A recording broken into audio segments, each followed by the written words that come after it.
ہمارے حضرت بہت استقامت والے تھے، لیکن پھر بھی فرماتے تھے کہ یہ اللہ کا فضل ہے کہ اللہ نے ہم پہ 5 نمازیں فرض کر دی، آپشنل نہیں رکھا۔ آپشنل ہوتی نا، اختیاری ہوتی تو شاید کوئی بھی نماز نہ ہوتی، ہم سے سوچتے ہی رہتے کہ چلو 5 نمازیں پڑھنا ثواب ہے تو پرسوں سے پڑھیں گے۔ اللہ نے ایسی فرض کی ہے کہ زمین آسمان ادھر سے ادھر ہو جائے، سفر میں ہو، حضر میں ہو، بیماری میں ہو، خوشی میں ہو، غم میں ہو، یہ نہیں چھوڑنی، ٹھیک ہے نا؟ تو مجبور ہیں بھائی، اللہ نے کہا کہ میں کوئی عذر مانوں گا ہی نہیں، سفر ہو کچھ بھی ہو پڑھنی ہے۔ ہم پہ ڈال دی جاتی کہ ٹینشن میں ہو تو چھوڑ دو، خوشی میں ہو تو پڑھ لو، تو ہم تو یہی سوچتے رہتے ہیں بھائی ابھی تھکاوٹ ہے، آج رات دیر سے سویا ہوں تو فجر میں اٹھ گئے تو نیند پوری نہیں ہوگی، تو ایسا کریں گے 11 بجے پڑھ لیں گے، یہی سوچتے رہتے۔ اللہ میاں نے کہا کہ رات دیر سے سو، جلدی سو، یہ تمہاری ٹینشن نہیں ہے، یہ تمہاری ٹینشن ہے، یہ میرا مسئلہ نہیں ہے۔ میں نے کہہ دیا ہے فجر کا مطلب فجر ہے، ظہر کا مطلب ظہر ہے، عصر کا مطلب عصر ہے۔ ابھی ہم امریکہ گئے نا تو جہاز جاتے ہوئے سورج کی سمت میں جا رہا ہوتا ہے، تو ایک نماز بھی نہیں آئی راستے میں۔ ہم نے ظہر پڑھ تو لی، لیکن نہیں بھی پڑھتے تو امریکہ پہنچ کے بھی مل جاتی، کیونکہ سورج کے ساتھ ساتھ چل رہے ہیں۔ واپسی پہ مخالف آ رہے ہیں تو ٹھکا ٹھک نمازیں آ رہی ہیں۔ اب جب ٹھکا ٹھک نماز آ رہی ہے، ایک نماز کا ٹائم، فوراً دوسری نماز، فوراً تیسری نماز، فوراً چوتھی نماز، فوراً 5ویں نماز، اور اللہ نے فرض نماز میں کہا ہے کہ کھڑے ہو کے پڑھو، قبلے کی طرف پڑھو۔ یہ ممکن نہیں ہے تو پھر مجبوراً بیٹھ کے پڑھو، لیکن فرض نماز پھر بعد میں لوٹانی چاہیے، کیونکہ فرض نماز اصل میں قیام بھی فرض ہے اور قبلہ رخ ہونا بھی فرض ہے۔ تو اب ہمارے ساتھ دوست تھے، انہوں نے کہا کیسے؟ میں نے کہا مجبوراً بھائی پڑھنی پڑے گی، اللہ کا حکم ہے، نماز آپ سفر میں نہیں چھوڑ سکتے۔ اللہ نے 4 کی 2 کی ہی اسی لیے کہ میں نے 4 کی 2 کر دی ہیں، چھوٹی کر دی ہے، اس لیے کہ چھوڑنا نہیں ہے، آدھی کر لو۔ چھوڑنے کا آپشن ہوتا تو اللہ پھر کہہ دیتا ٹینشن میں ہو تو چھوڑ دینا، نہیں تو پھر پوری پڑھ لینا، یہ کہتا نا اللہ تعالیٰ۔ اب جب نماز کا ٹائم آیا، ہم نے کہا بھائی کہ نماز پڑھنی ہے، تو وہ نماز میں جہاز میں جگہ کہاں دیتے ہیں؟ خیر ہم نے ریکویسٹ کی تو جگہ آگے، انہوں نے کہا آگے جا کے پڑھ لو۔ تو ہم نے کیا کیا، ہم نے کہا بھائی آج کل ایک ایپ آ رہی ہے جو لوگ جہازوں میں سفر کرتے ہیں، اس کا نام ہے حلال فری کر کے کچھ ہے، نام بھول گیا میں، بڑا زبردست نام ہے، آپ لوگ نوٹ کر لیں، وہ کبھی جہاز میں سفر ہو نا، حلال ٹرپ، یہ ایپ ڈاؤن لوڈ کر لیں اپنے موبائل میں، اور اگر ڈاؤن لوڈ نہیں ہو رہی تو ڈائریکٹ گوگل پہ بھی سرچ کی جا سکتی ہے، حلال ٹرپ گوگل پہ لکھیں تو وہ ایک ویب سائٹ آ جائے گی، وہ کھولیں، وہ آپ سے مانگے گا جہاز کے ٹائمنگ کیا ہے، کدھر سے کدھر جا رہا ہے، کیا تاریخ ہے، آپ اس میں ڈالیں گے، ٹھک کر کے وہ بتا دے گا کہ آپ کی جو گھڑی میں اس وقت ٹائم ہو رہا ہے اس کے مطابق فجر کتنے بجے، ظہر کتنے بجے، عصر کتنے بجے، مغرب کتنے بجے، عشاء کتنے بجے، اور اتنے بجے قبلہ کہاں ہوگا، اتنے بجے قبلہ جہاز میں کس سمت میں ہوگا۔ تو بڑی خاندانی ایپلیکیشن ہے، تو وہ آپ جیسے ہی ڈالیں گے ٹھک کر کے، تو ایک گھڑی آپ ایسی رکھیں جو چینج نہ ہو ٹائم اس کا۔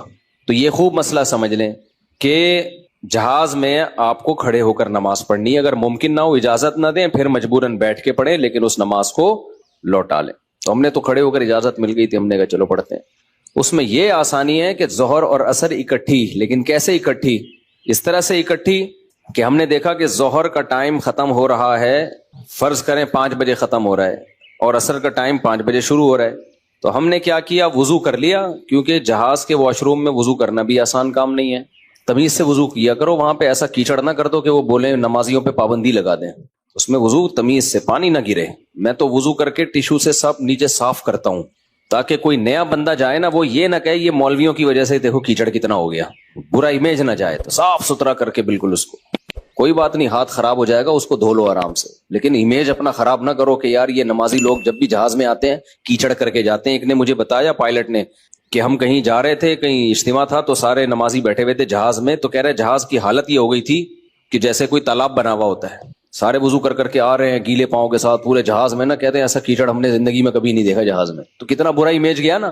تو اس لیے صفائی ستھرائی کر کے ان کو لگے کہ کوئی بات نہیں یار، اگر یہ وضو کر بھی لیتے ہیں تو واش روم میں ذرہ برابر بھی گندگی نہیں ہوتی، تو صاف ستھرا کر کے نکلو باہر۔ اس بیان ابھی شروع کروں گا، لیکن یہ بھی ضروری بات ہے کہ تاکہ جہازوں میں بھی نمازوں کا اہتمام کریں۔ اللہ کو نماز بہت زیادہ محبوب بھی ہے، اور اللہ کے ہاں جتنی ویلیو نماز کی ہے نا، اتنی کسی حکم کی نہیں ہے۔ اللہ نے نہیں چھوڑی ہے، میں نے دیکھا ہے لوگ جہازوں میں نمازیں گول کر رہے ہیں، ٹرینوں میں نمازیں گول کر رہے ہیں، شاپنگ میں نمازیں، ہو بھائی میدان جنگ میں اللہ کہہ رہا ہے، میدان جنگ میں کہ نہیں، اگر تم میدان جنگ میں کھڑے ہو کر پڑھ سکتے تو پیدل پڑھ لو, سواری پہ پڑھ لو.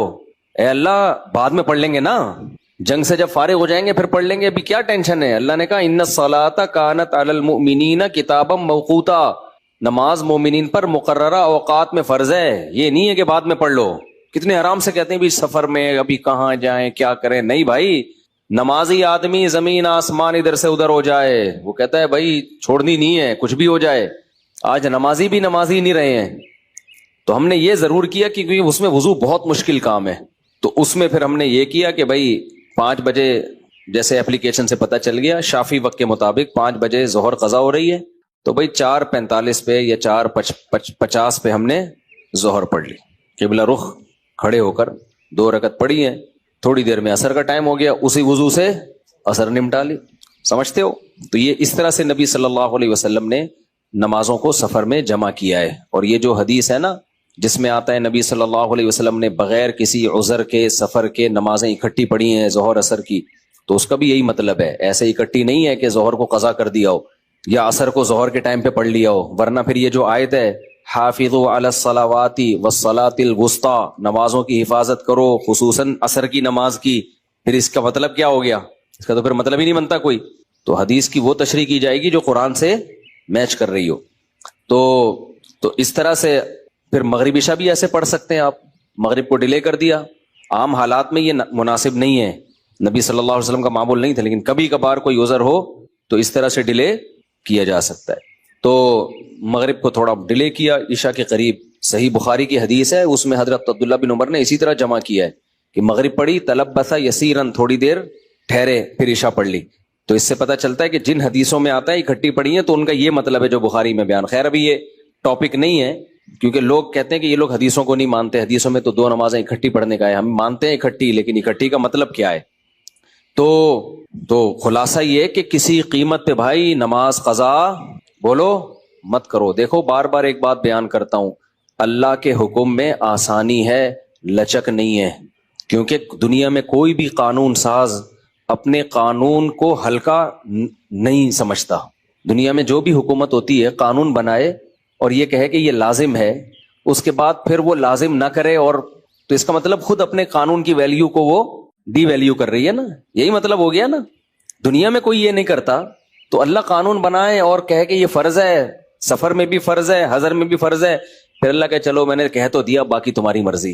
نا نا نا نا نا نا, صحیح ہے, اللہ نے کہہ دیا اب ہے تو ہے, اب آپشنل نہیں ہے.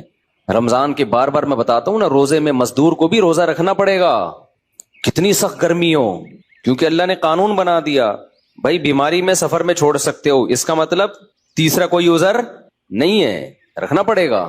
تو اس لیے جو فرائض ہے نا, واجبات فرائض, اس میں اللہ کے قانون آسان ضرور ہے, لچکدار نہیں ہے. جب ہے تو ہے. اسی میں ایک اور مسئلہ آ گیا عدت کا. کسی عورت کے شوہر کا انتقال ہو جائے, اللہ نے قانون بنا دیا, آسان قانون بنایا. زمانہ جاہلیت میں بہت مشکل تھا. جب کسی عورت کے شوہر کا انتقال ہوتا تھا تو زمانہ جاہلیت میں عورت 2 سال عدت گزارتی تھی.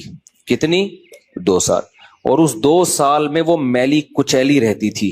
یہاں تک بھی بعض روایات میں آتا ہے اس کی جگہ کو گندا رکھا جاتا تھا, مینگنیاں لا کے ڈال دی جاتی تھی, گند میں رہے. اسلام نے اس حکم کو ختم کیا. یہ ظلم ہے عورت کے اوپر. اللہ نے حکم دیا 4 مہینے 10 دن بس, اور اس میں میلی کچیلی نہیں رہے گی, نہائے دھوئے, بس زینت اختیار نہیں کرے گی, زیور نہ پہنے, خوشبو کا استعمال نہ کرے, زینت اختیار نہ کرے, باقی نارمل رہے, گھر سے باہر نہ نکلے. وہ ایک صحابیہ نے نبی صلی اللہ علیہ وسلم سے اجازت چاہی کہ بھئی 4 مہینے 10 دن میں یوں کر لوں, میں فلانی جگہ چلے جاؤں. آپ نے فرمایا اللہ تعالیٰ نے تمہیں یہ آسانی دی ہے کہ وہ زمانہ جاہلیت کا حکم اللہ نے منسوخ کر دیا, اب اتنی آسانی دے دی, تو اب اس حکم کو فالو کرنا پڑے گا. اب آج کل خواتین کیا کرتی ہیں, شوہر کی ڈیتھ ہوئی, جو دیندار نہیں ہے ان کی تو بات ہی نہیں کر رہا نا, ان کی نظر میں تو عدت ودت کی کوئی 2 ٹکے کی حیثیت ہی نہیں ہے, وہ تو اس کو دقیانوسی حکام سمجھتی ہیں. لیکن جو دیندار ہیں وہ بھی بھائی, وہ ڈیتھ ہوئی, شوہر کا چہرہ دیکھنے کے لیے جا رہی ہیں ہسپتال, پھر وہ فلانے کے کام سے جانا ہے تو آج فلانے کے کام سے جانا ہے, تو آج یوں کرنا ہے, آج یہ کرنا ہے, یہ فلانے پورشن میں چلی جاتی ہوں, ماموں کے گھر جا کے عدت گزار لیتی ہوں. بھائی اللہ تعالیٰ نے جو عدت کے حکام دیے ہیں, شوہر کی ڈیتھ ہوتے ہی عورت کی عدت بولو شروع. اور عدت میں 2 کام لازمی ہیں, گھر سے نہیں نکلنا ہے, زینت اختیار نہیں کرنی. اب اس میں لوگ ہمیں تنگ کرتے ہیں، یار وہ چہرہ دیکھنے جانا چاہتی ہے ہاسپٹل میں. بھائی شوہر کو گھر لے آؤ، اگر بیوی نے اپنے شوہر کو دیکھنا ہے میت کو گھر لے آؤ. عورت نہیں روڈ پہ آ سکتی، جنازے کی چارپائی کے پیچھے پیچھے جا رہی ہوتی ہے گھر سے باہر نکل کے. پھر اللہ کو غضب آئے گا. جب میں نے ایک آرڈر دے دیا ہے اس کو ہلکا کیوں لے رہے ہو؟ عیادت کے لیے نہیں جا سکتی وہ، سمجھ رہے کہ بھئی فلاں بیمار ہے تو چلو میں عیادت کے لیے چلی جاؤں، فلاں کی ڈیتھ ہو گئی چلو میں تعزیت کے لیے. حج ختم ہو جاتا ہے اس سے. حج کی کتنے مسئلے آتے ہیں، عورت نے حج کی درخواست دی ہوئی ہے، نام آ گیا، حج پہ جانے کی تیاری ہو گئی، شوہر کا انتقال ہو گیا. اب جس دن جانا ہے 4 مہینے تو ہو جائیں گے، 10 دن رہ جائیں گے. تو ہم کہتے ہیں بھائی 10 دن کیا 1 گھنٹہ بھی رہ گیا ہونا 4 مہینے 10 دن ہونے میں، آپ کو 1 گھنٹہ پہلے بھی نکلنے کی اجازت نہیں. بے شک حج ضائع ہو جائے کوئی بات نہیں، حج کینسل ہو جائے، کیونکہ حج کی فرضیت پہ عدت مقدم ہے. حج اگلے سال بھی ہو سکتا ہے، عدت تھوڑی ہو سکتی ہے.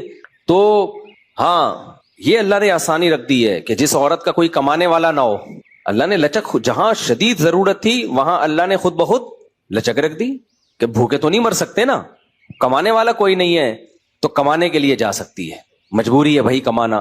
اس میں فقہاء نے بیان کیا دن میں جائے بغیر زینت اختیار کیے، اور دن میں واپس آ جائے، اور صرف کمانے کی حد تک باہر نکلے، ادھر ادھر نہ جائے. اب اس میں خواتین یہ کیوں ایسے کیا؟ بھائی اللہ کا حکم ہے، اب اس میں آپ کو چونو چرا کی اجازت بولو نہیں ہے، بس آرڈر دے دیا. پھر اللہ نے یہ بھی حکم نازل کر دیا کہ اگر عورت پریگنینسی میں ہے تو بچہ ہوتے ہی اس کی عدت ختم ہو جائے گی. دیکھو ہمارے نبی صلی اللہ علیہ وسلم بھی اللہ کے آرڈر کے سامنے کیسے اپنی عقل نہیں استعمال کرتے تھے. ایک صحابیہ کو حمل تھا، ان کے شوہر کی ڈیتھ ہوئی ہے اور ادھر بچہ پیدا ہو گیا، ادھر ڈیتھ ہوئی اور ادھر فوراً ہی. اب ان کو خیال ہوا بھائی اتنی جلدی تو عدت پوری نہیں ہوتی، تو کیا کرنا ہے؟ نبی نے سے مسئلہ پوچھا گیا، آپ نے فرمایا ختم. جب اللہ نے کہہ دیا وَأُولَاتُ الْأَحْمَالِ أَجَلُهُنَّ أَن يَضَعْنَ حَمْلَهُنَّ، کہ حمل والی عورت کی عدت یہ ہے کہ بچہ جن لے، تو بچہ جن دیا تو اللہ نے تو نہیں کہا کہ 1 سیکنڈ بعد جنے یا 1 سال کے بعد جنے. اللہ نے یہ کہا ہے اللہ نے قرآن میں. تو ہمارے نبی بھی اللہ کے حکم کو کیسے فالو کرتے تھے نا. اگر یہی بچہ پہلے پیدا ہو جاتا، پیدا ہوتے ہی شوہر کی موت ہو جاتی. فقہا بہت باریک مسائل بیان کرتے ہیں، اور آج کل کے اسکالر نا ان کا مذاق اڑاتے ہیں کہ دیکھو یہ اتنی باتوں میں لوگوں کو الجھایا ہوا ہے. فقہا نے بیان کیا ہے کہ ادھر بچہ پیدا ہوا، کیونکہ ایسا ممکن ہے، قانون جب لکھا جاتا ہے تو امکان کو بھی لکھا جاتا ہے کہ ابھی آدھا بچہ پیدا ہوا ہے اور شوہر کی ڈیتھ ہو گئی تو کیا ہوگا. ایک ہے بچہ پیدا ہوتے ہی